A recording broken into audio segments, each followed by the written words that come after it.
አሁን ወደ ሳርጀሪ ክፍል ሊገባ ነው።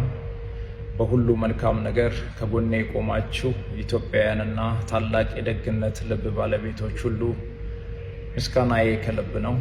በተለይም በክብርት ካንቲባ ወይዘሮ አዳነች አቤቤ አስተባባሪነት ኤምኤንአርሲ ሮው ማቴሪያል ኤክስፖርት ኤንድ ኢምፖርት ፒኤልሲ ላደረጉልን ከፍተኛ ድጋፍ በእጅጉ እናመሰግናለን። ሁላችሁም ክብርት ካንቲባ ወይዘሮ አዳነች አቤቤን እንድታመሰግኑልኝ እጠይቃለሁ።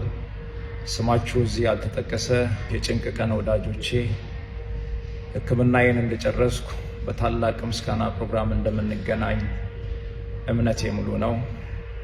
ደጉ የአገሬ ሕዝብ አሁንም በጸሎታችሁ አትርሱኝ። አመሰግናለሁ። እንግዲህ ማስተር አብነት ወንድሜ ወደ ሰርጀሪ ክፍል እየገባ እንደሆነ ነግሮናል። እግዚአብሔር አምላክ ሰርጀሪውን በሰላም አስጨርሱት፣ ከማደንዘዣው ሙሉ በሙሉ ነቅቶ ሕክምናውንም አጠናቆ በሰላም ይመለስ ዘንድ ጸሎቴ ነው። ሁላችሁም በጸሎት አግዙት። ሰርጀሪ ነው፣ ምንጊዜም ጸሎትን ይፈልጋል። ሕክምና ሙያ ብቻ ሳይሆን በፈጣሪም ሲታገዝ ጭምር ስለሆነ ማለት ነው ስኬታማ የሚሆነው። እንግዲህ ሰርጀሪውን ያቅልልልህ ማለት ፈልጋለሁ። ከሐኪሞቹም ጋር ከነርሶቹም ጋር ከአንስቴዚዮሎጂስቶቹ ከነርሶቹ ከሁሉም ጋር ሆኖ ሰርጀሪ በቀላሉ አልቆ ወደ ጤና የምትመለስበትን ጊዜ ያፋጥንልን ማለት ፈልጋለሁ። መልካም ጊዜ